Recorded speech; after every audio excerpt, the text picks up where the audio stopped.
Hello and welcome to the Road from Emmaus podcast. I'm Jason Lowe, joined by Andrew Chow, and we are two totally ordinary Catholic guys hoping to share our journeys. Like the disciples on the road to Emmaus, we've each encountered Christ in our lives. Join us as we talk about what comes next. Sometimes when we go to Mass, we might come away underwhelmed by the homily. Or maybe we'll go to confession and the counseling that we receive isn't exactly the greatest. What should we do when this happens? Is it wrong for us to feel this way? Sometimes our faith becomes a little too priest-centric, and today Andrew and I talk about what that looks like and how we can remind ourselves what things like Mass and confession are really about. May we always find ourselves pointed towards Christ. So we thought it would be important as a follow-up to our last episode, just to kind of highlight the importance of the conversation of, our relationships with the Indigenous peoples, our Indigenous brothers and sisters. Just because this is an ongoing thing, very much an ongoing thing. It doesn't, if you missed it, our last episode was about, the news of the 215 children whose remains were found. But over in the past couple of days, there's been an additional news story, right? The number is astounding. There have been 751 bodies of Indigenous children who were found at the former Murrayville Indian Residential School in Saskatchewan. And frankly, I think, my opinion is that there's just going to be more and more of these, right? But I think regardless of these news stories, these discoveries, these headlines, it's important for us to keep the conversation going, right? I was reflecting on our last episode and just, the amount of research that Andrew and I had to do, that we had to conduct just to, come up with something that we can, just share about. I think the flip side, the inherent part of having to do so much research is that it also highlights, how much we don't know about this, how much we don't know, how lucky we are that we didn't have to live it. And these people, again, our Indigenous brothers and sisters who had to live it for their entire lives, have to live with the trauma and the scars of that. Today's episode isn't about our, relationships with our Indigenous brothers and sisters, but Andrew and I want to continue to urge that we continue to have these conversations, right? It's not just a one-off thing. It is something that we, as members of the Catholic Church, have to learn how to navigate, understanding that there has been evil and sin that has happened, and something that we need to really lean on, I think, Christ, who is the true source of love, the true source of healing, the only way that we can find any resemblance of reconciliation and healing along the way. So, I guess in light of the news, of course, we continue to pray for the 751 children, the repose of their souls, the 215 prior to that, all the ones that will continue to be found. And of course, all of our Indigenous brothers and sisters. Anything to add, Andrew, before we dive into our episode? No, just, it's, I said a lot of it during our last episodes, but there are so many atrocities here, and it's important for us not to forget that, but also to continue forward and to pray for their souls, pray for their families, and pray for everyone affected. So, on the topic of reconciliation and healing, I think we wanted to start off this episode with a story from you about confession that you had recently.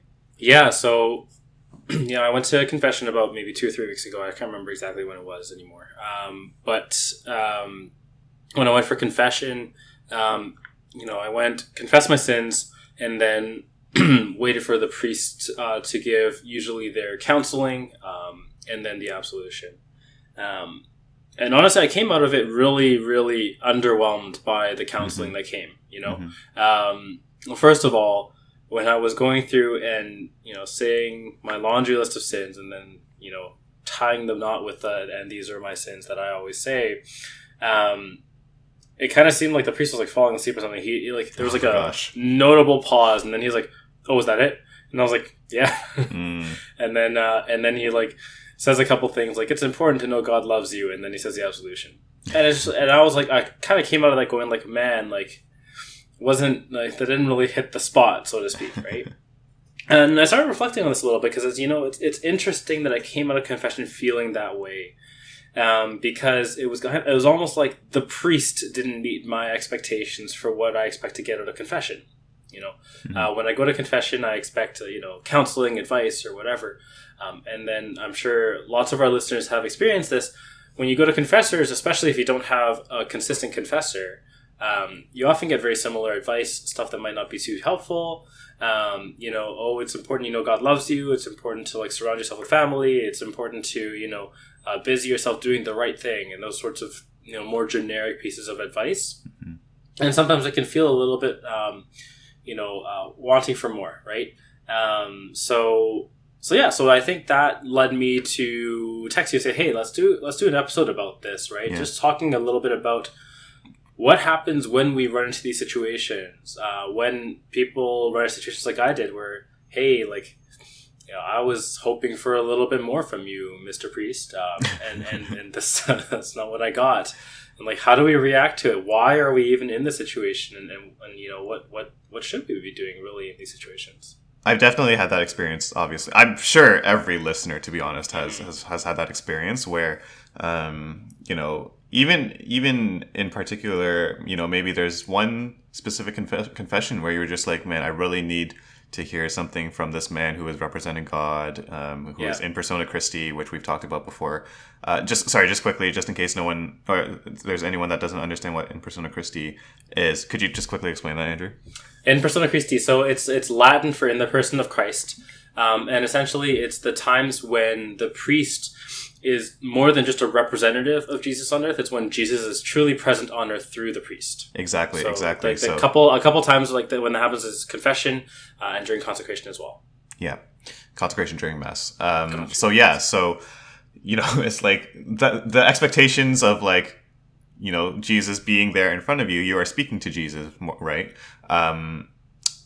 It's kind of like, I'm looking for this, advice and counseling, as you alluded to, and sometimes it's just I've gone to confessions where that's just been totally skipped over. Like I didn't even get a God loves you or something like that. Yeah. It just goes straight to the absolution. So it's kind of like, oh well, all right. And like you said, that was kind of underwhelming. But no, I think it is kind of a good topic for us to dive into. Just what do we do when we don't find that the priest is engaging or interesting? Yeah. And it's not limited to confession either, right? It's confession.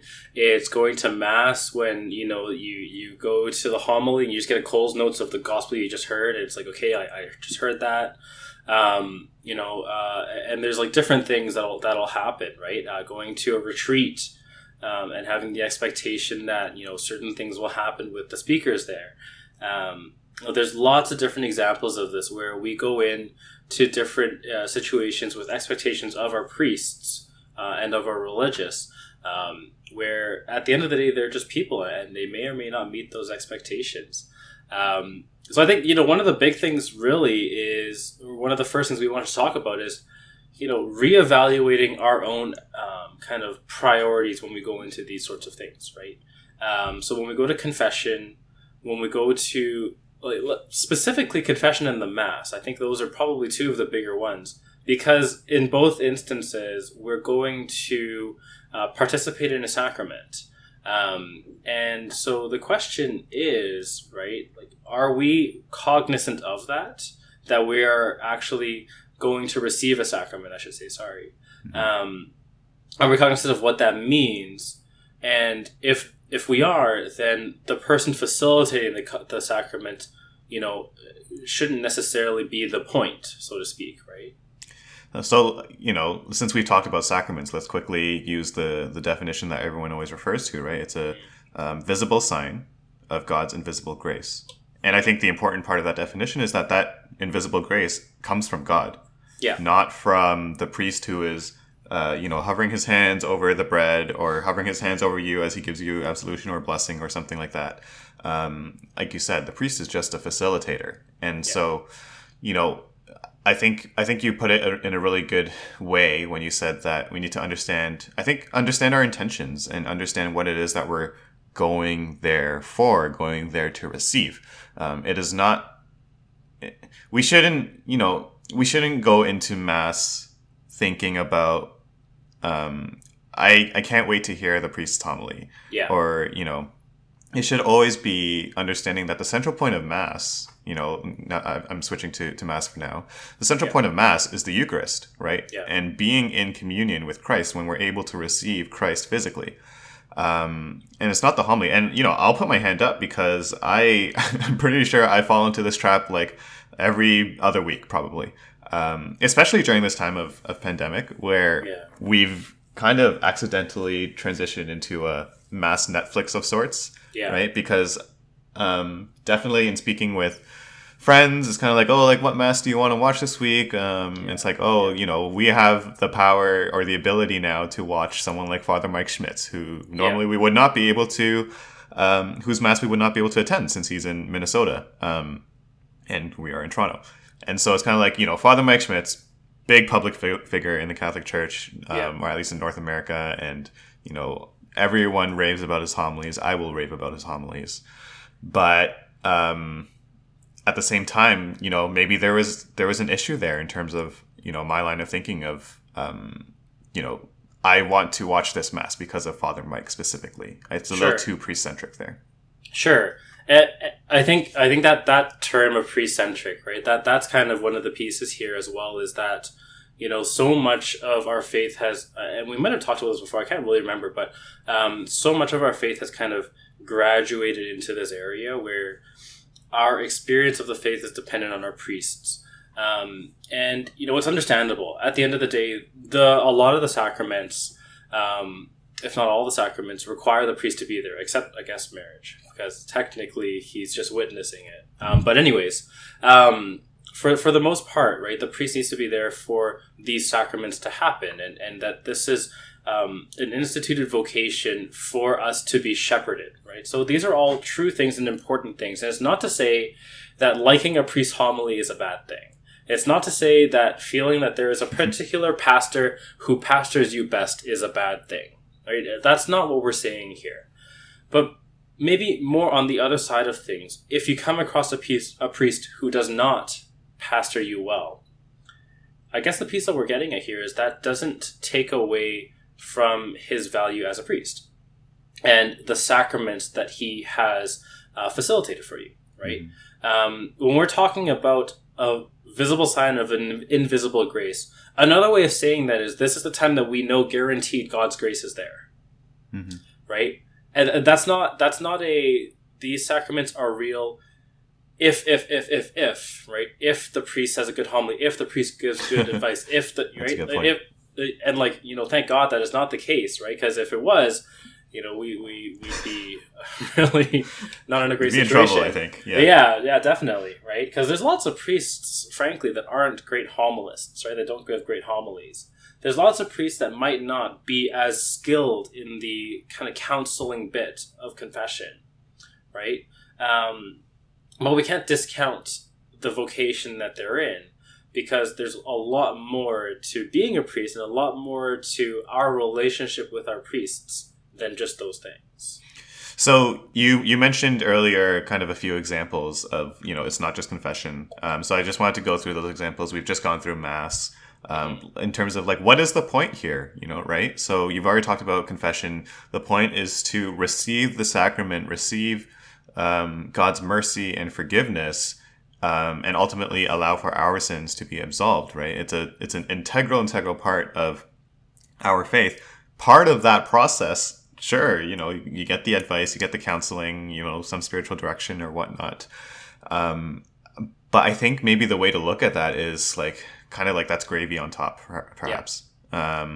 The core of it is understanding that this is something that's going on between you and God. This is something that is healing the relationship that you have broken. So let's not go about it in a way where it's kind of I've broken this relationship, but I want this additional thing of, really good advice or something. So yeah, well, like here's how it, like, the best way to look at it is to look at it as a relationship with your friend, right? So the real name of the sacrament is reconciliation, right? So to be reconciled with each other. So if you and I are having a conflict and we're really at our wits' end with each other, we just don't want to talk to each other, and someone comes in as a mediator, right? Let's say, I don't know, a good friend of ours comes in and says, hey, you guys should come together. Whether or not we become friends again is not dependent on the words that person says. It's dependent on whether or not you and I come to each other, apologize, and figure it out. Exactly. And that's this too, right? In that sense, even though the priest is in persona Christi, even though Jesus is present through the person of the priest, it's not like this weird puppeteer thing where Jesus is like putting words necessarily in the priest's mouth. It can happen, but that's not necessarily what we're saying within persona Christi, right? We're saying that the priest is able to say that you are reconciled with the power and the authority of being Jesus in that moment, right? So where, if we go with this example in a weird way, that mediator would say on your behalf that, yeah, we're good. Yeah. Right? That's it. The advice in that other bit, like, that's the priest talking, right? And it can be inspired and it can be all the rest of it, but it's still the priest. So let's not get that mixed up, right? And so I think it's really, really important to understand, like, the point is to be reconciled, right? It's this really, and I can't remember again if I talked about this before, but this is really, really beautiful concept, especially in reconciliation, of God's contingent will, right? Have I talked about this before? I don't remember. I don't recall. Okay, that's fine. You have. Yeah. So God's contingent will, essentially what this idea is that God will have a necessary will, so things that he wills to happen, right? And God will have his contingent will, like his basically the way that things can happen, if you will. And so when we go through life, we'll trip and we'll stumble. God's contingent will is essentially all the ways we can still get back to heaven, right? Is an easy way of thinking about it. So going to reconciliation is about kind of coming back to God and then allowing that contingent will to come into our life so that we can just turn and face it and pursue him again, right? The advice is to help us understand how we might have fallen off the last time so we don't do that again. But the point is that we've turned and we've faced back to God.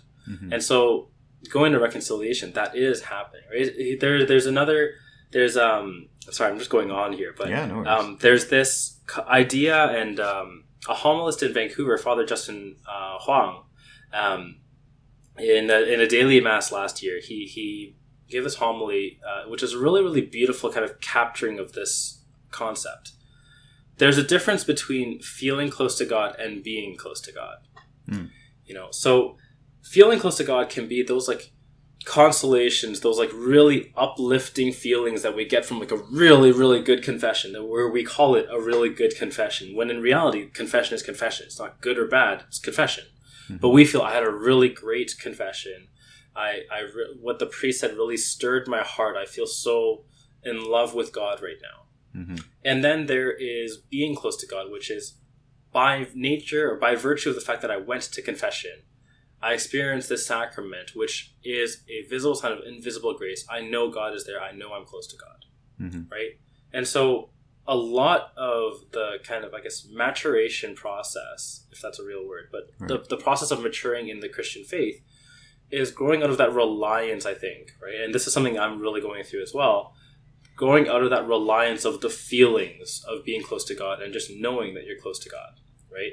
Not necessarily having to get all that, the feedback and the positive reinforcement to continue going, but just to say like, yeah, like this is it. This is where I want to be for XYZ reason.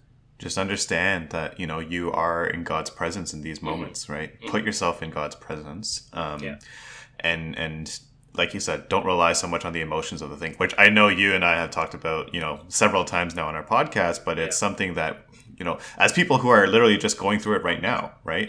Something we are learning with every moment. It's not like a one and done, you and I have figured it out. We're on the top of this mountain, onto the next mountain thing. It's definitely, as human beings, we understand the journey that it is, of experiencing emotions and highs and lows and all that, which are very real things, right? But at the same time, I think understanding, as you say, the process of putting ourselves in Christ's presence, and not being so reliant on all of those other things. On this idea of this, like, those feelings, right? Those feelings of consolation. I was actually talking to my spiritual director about this in our last session. That's how current it is for me. He put it really well. It's important to understand that it's a gift, not a right. And what he means by that is, like, it's not like you do these things, you get the consolations you feel. It's a gift. It's a good thing that God's giving you, but it's not a right. It's not like you then do it again. You're like, all right, God, like this is the time when I'm supposed to get my consolation, right? And so it's funny when you say it that way, but that's kind of the pattern we fall into, right? It's like, oh, I went and I didn't get that feeling. Something went wrong. Mm-hmm. Or like there's something wrong with my relationship with God or whatever. Not necessarily. It just could mean that he didn't give you the gift this time. Right. And to be okay with that and to keep going is kind of that process, right? Mm-hmm. So we've used the example of Mass. We've used the example of confession. You also brought up the example of retreats and conferences. Mm-hmm. Again, on this tangent of, maybe not necessarily being priest-centric. Obviously, priests are often our speakers at retreats and conferences, but just religious people-centric or famous lay person-centric kind of thing. Yeah. I think understanding that, so often, in our experiences of going through so many different retreats in the past, like, decade or so, a lot of the feedback is just like, oh, I wasn't able to take much out of the speaker's talks. I wasn't able to connect much, or not much resonated with me. And again, there's some validity to that, right? You go to a conference, you go to a retreat, there's a theme, or maybe there's like a small talk that you were really looking forward to with a particular topic, and then you weren't able to come away with something that was particularly noteworthy. Again, I think part of that is examining what is the real intention there, right? Because I think sometimes there's a couple things here for me. Sometimes we fall into this idea that, like, we already know a lot of things. Sure. And so it's sort of like whatever the speaker, whether it's a priest or a religious person or a lay person, whether the speaker has already said stuff that we already know, and then that automatically makes us tune out. Yeah. And so practically speaking, like, I just really believe that, there is a lot of value to reinforcing these things, I think, because it, maybe I'm just speaking for myself here, but, like, I do my accounting work for like 8 to 10 hours a day. Sure. And I only have, like, prayer for 30 to 60 minutes a day. Sure. And then I don't really have spent that much time to, whether it's spiritual reading or listening to podcasts, like, there's some of that sprinkled in along the way, but I find that what I'm trying to get at here is sometimes I'll go to a conference and I'll listen to a talk or something, and it's like, sure, looking at the title, looking at the synopsis, I was already probably familiar with all of this. But I think understanding and getting that reinforcement of what's being shared there is more valuable than we give it credit for. And so that's a very practical way of looking at, the example of retreats and conferences. And just something I want to point out more so as a side note, because, I find that a lot of people often come back with that reaction. And my initial reaction is just like, well, maybe God is speaking to you through the speaker, and trying to provide some kind of reminder to you or something like that, right? But really, the core of, retreats and conferences, and this is more so the main part here, I think, is to encounter Christ, right? To have that encounter, and you encounter Christ through the witnesses of all the other attendees, right? Mm-hmm. And the presence of all the other attendees. So, initially I had, that it would be the witness of all the other Catholics there, but I realized that that's not necessarily the case.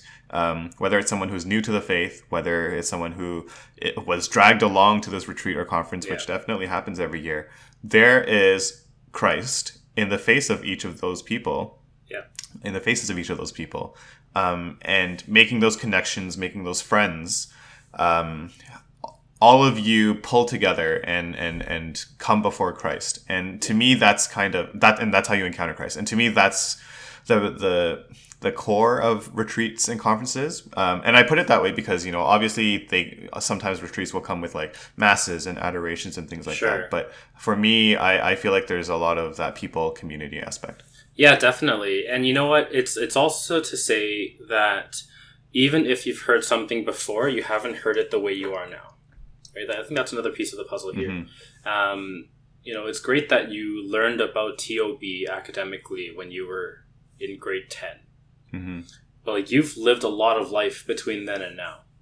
And the way that you can consume this knowledge, this information, and the way that it can resonate with you can be very different as well, even if you've heard it before. The easiest example to give is like the Bible doesn't change yearly. We hear the same readings over the 3-year cycle, year after year after year. And undoubtedly, everyone or many people have had situations where you hear the same reading again for the however many hundredth time, and you get something different from it this time because of whatever experience in your life or whatever reason it might be, or just you see it a different way compared to last time, right? So that's the easiest example, right? The stuff that we talk about in retreats isn't necessarily all about do you know the words that are being said, right? Mm-hmm. So look beyond that. I think that's an easy temptation, like you said, right? To fall into and just say, I already know it. This is my 15th TOB conference, right? And I can like recite the whole thing. Like, all right, great. Right? But are you diving deeper? Are you diving deeper than the surface meaning of the words? Sorry, you're gonna say. I was just gonna say, yeah, like, are you diving deeper? And then it just occurred to me that even if you are this expert, right, how much are you also maybe going out of your way to share this knowledge to others, right? Oftentimes we will attend retreats, and then kind of the progression is to join a working team to help out and volunteer with managing the retreat. And so obviously, a lot of us, a lot of our listeners, I'm sure, have gone through that progression, but at the same time, maybe there's more for you to share. Maybe it's outside of the context of this retreat. Maybe it's this one friend that you haven't spoken to, but they struggle with this particular thing that you are now an expert about. There's always ways. Like, just think about someone like Christopher West, on the topic of theology of the body. He's been doing this for decades. My dad first started listening to him, I think, in the mid-2000s, and he's still talking probably about similar or the same stuff. Yeah. But to your point, it's totally different it's always to different audiences or to new audiences. And I'm sure there's a constant learning process for him as well. Oh, for sure. And you know what? This is where, as well, it's important to kind of keep in mind this concept that everything is a gift from God, right? So what do I mean here? And I'm really just ripping off my spiritual director, but that's okay. Essentially, even if you go to these conferences and you hear these things and you feel a little bit irked that, like, I've heard this before, like, that in itself can also be a gift from God, where you sit with it and you're like, why am I so annoyed that I've heard this before? Is it that it's, really pointing a flashlight into that dark corner of my soul that I really don't want to look at? Is that why I'm so annoyed? Because a lot of times when I've heard something before, I've heard it before, it's fine. But why am I irked? Mm-hmm. Or if there's something that I wished that the priest or the speaker had gone into, but they didn't, that can also be a gift. It's like, hey, here's something that God wants you to explore. Whether it's in this retreat or not, here's something that God wants you to explore in this moment. And so not letting these things just kind of get glossed over is also important, right? To do regular examines and to see, like, okay, like, this is how I felt. Why did I feel this way? Mm-hmm. What can I do about it? And how can I, follow where God wants me to go right now? It's also really, really important because retreats can be really great ways to have those kinds of realigning moments, right? So to your point, you get the community of people who are all pursuing God, which is wonderful, right? It's almost like the salmon coming home, right? But it's like, you can kind of follow the crowd, it's like, all right, where am I supposed to be going? I was kind of off course. I can get realigned a little bit because there's all these other people looking for the same kinds of things. And then now what's next for me, right? That's the really big piece. And we've talked about this before, to not just go and say, all right, that's it until my next retreat. To actually take that and do something with it, to find a reading, a podcast, or whatever, a new way to pray, to kind of really respond to that call. For sure. And so, yeah, we moved away a bit from the pre-centric part for the example of retreats and conferences, but obviously still extremely relevant considering a lot of the times the keynote speakers are priests and everything. And so I think just to, round it off on these few examples, right? So Mass, it's not the homily that's important, right? It's not the advice or the spiritual direction that you get in a confession that's important. And then again, at a retreat or a conference, you're not supposed to come away with a high, although, sometimes you do. But it's really remembering that I think God is at the center of each of these things. It's such a cliche. I say it so many times, but the central point of Mass is the Eucharist, right? The central point of of the sacrament of reconciliation is to receive God's mercy and forgiveness and that grace that comes with it. The central point of a retreat or a conference is to encounter Christ. God is at the center of each of these things, and we should never forget that, I think. On the idea of maybe shifting our focus away from the precentricity, all these terms that we're coming up with, but, I guess what we've been trying to get at with these three examples is that, don't focus so much on the priest, right? Don't rely so much on what the priest says or does, and allow your faith to hinge on that. But I wanted to ask you, in the context of spiritual direction, do you think that's any different?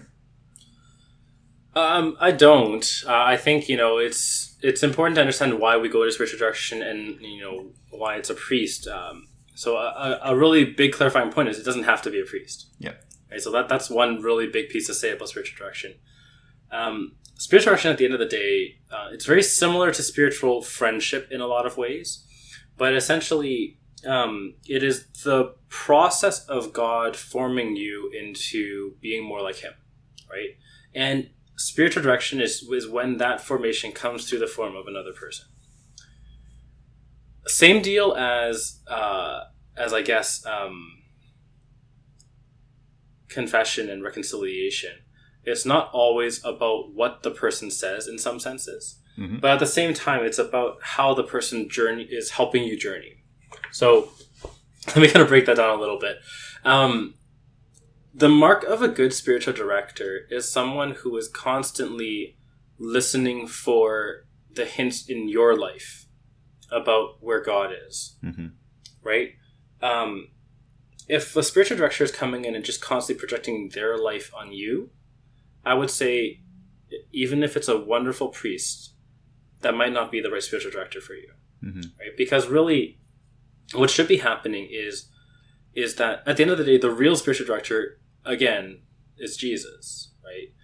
It's that we have the vehicle, which is this other person who typically we'll look for someone who is more advanced in the spiritual life than us, because they might recognize the patterns a little bit more readily than someone who isn't, right? Mm-hmm. So if a lot of times our priests have gone through lots of formation, and they tend to be a large subset of the people that we can look for this type of a thing. But a lot of us also are also so not formed that we can look to a lot of our more well-formed laity around us to help us, right?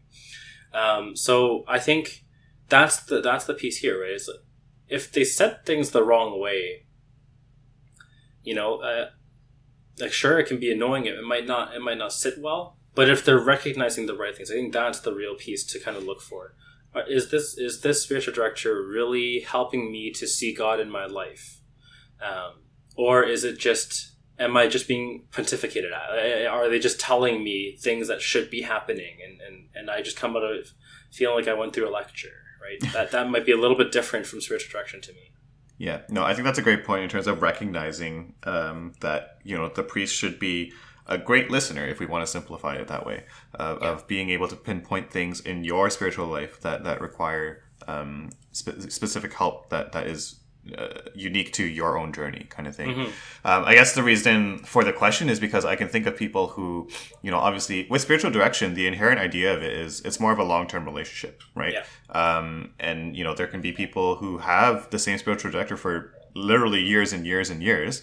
Some who are maybe just for months and months. But even if it's for months and months, I think people, their first thought is like, oh, well, shouldn't I look for someone who I can kind of vibe with, or someone who is on the same similar page with me. And I think there is some truth to that, you know. Yeah. We are still human beings who seek relationships with one another. And so it's not to say that we should just like throw all caution to the wind or whatever and just, you know, go for a total wild card or whatever it is. But at the same time, you know, sometimes maybe even after you've found a suitable spiritual director, sometimes, to your point, sometimes things might not sit as well. But try to understand that, like you said, as long as that person is recognizing things for you, and maybe God just wants to speak to you in particular ways, in particular moments that you might not understand at that point in time, but later on, you very well might. And we can flip this topic on its head too, and we can basically say, look, we were talking earlier about bad homilists and that they exist. A good homilist is not necessarily a good spiritual director. Yeah. Right? So, you know, there's really, in terms of this idea of vibing and clicking, you know, I think it's really about who can I receive direction from, right? You could have let's say Father Mike Schmitz, right? I don't know him, and I don't know what type of director he would be, but let's say it's like, I love your videos, and he says, yeah, Andrew, let's do it. Let's be director, directee. And then I just find him giving me more homilies and more talks. Sure, yeah. Right? Yeah. That could easily happen. And then, you know what? In that case, I would need to be able to recognize that I'm not receiving from... Like, I'm receiving in the sense that I'm learning things, but I'm not being directed. He's not listening to what's happening in my life, and I'm not being guided. So it could be the case that, all right, Father Mike, you're a great evangelist, a great homilist, but maybe not a great director. And again, no basis for this. I'm just... Andrew's just piggybacking off of me using Father Mike as an example earlier on, in case anyone was like, oh... he must be a terrible person or something. So nothing against him, but like that could be the case, right? And even if you find someone who's a great director for you, it could also only be for a period of your life, right? To your point, it doesn't necessarily mean that like I've found my lifelong spiritual director. My current director actually gave a really, really good analogy that spiritual direction and that formation of becoming, you know, more fully the Christian that you're meant to be, is very similar to hewing a sculpture, right? So there's lots of parts of the process. You start in the quarry when the people cut the massive boulder out of the cliff, let's say, right? And then you have people who cut it down to size. And then you have people who bring it into the right shape. And then you start to get it, you use bigger tools and then finer and finer and finer tools. All of these can be different people. And this can be seen as spiritual direction, right? So the person who brings you into the faith, that could be seen as a spiritual director. The person who teaches you what's happening in Mass, that could be seen as a spiritual director. The person who talks to you through youth ministry and helps you kind of navigate a little bit of being a Catholic youth in today's society, that could be seen as a spiritual director. So let's not blow this thing up and say that you need to have gone to Augustine Institute to be a spiritual director or anything like that, right? These are all different parts of the process, and if you found the right spiritual director for you today, that doesn't mean it's the right spiritual director for you tomorrow. So constantly discerning, constantly kind of keeping track of, you know, that those same you know, litmus tests, right? Like, is this person listening for me for the points that are happening, or for where God is in my life, and is that helping me more conform myself to God? For sure. I do want to wrap up pretty shortly. We've been going on for a bit here, but I guess just really quickly, Andrew and I do want to make sure that everyone understands this isn't our episode of like saying start disregarding your priests or whatever, right? It's not that. Start rebelling against them, or, you know, just don't listen to them. It's definitely not that. I think it's understanding more so there's a balance to all of this, right? It's I think we're all constantly being called to a greater understanding that, you know, priests and religious people, and really all lay people, we are all members of the Catholic Church, of the body, and we should all be pointing each other towards God. Yeah. And I think that's the key thing in the point I'm trying to make, is we should be pointed towards God by these people, by these priests, I guess, since our episode is honing in on that. But God is the center of this. God is where we ultimately look, and what our destination is, I suppose. It's not the priest, it's not the religious, it's not ourselves where the destination is. So I think the point of this episode is more so just to highlight that balance, as opposed to saying, just don't listen to your priest anymore. That's not it. No, definitely not. All the things that priests do are definitely still super, super important. We can receive from our priests, we can receive from our peers, like you said. The value of a priest is never going to go away. The sacraments need the priests, right? Mm-hmm. So this is always still there. We can't even talk about Mass and go into reconciliation without our priests. So exactly. Definitely their value is not going away. We're not saying that, for sure, just to echo your point. But also, we don't want to say because they're the only ones that can do this, they're the only ones that matter. That's kind of the flip side of what we're saying here. Exactly. Okay, so let's end this off here. Let's make sure we keep praying for vocations. I think that's a constant prayer of the church, is for laborers to be sent to the harvest. To keep praying for those vocations, and for priests who are already ordained.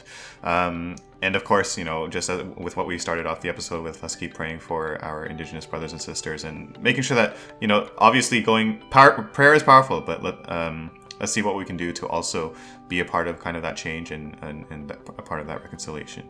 Mm-hmm. All right. So take care, everyone. Bye, everyone.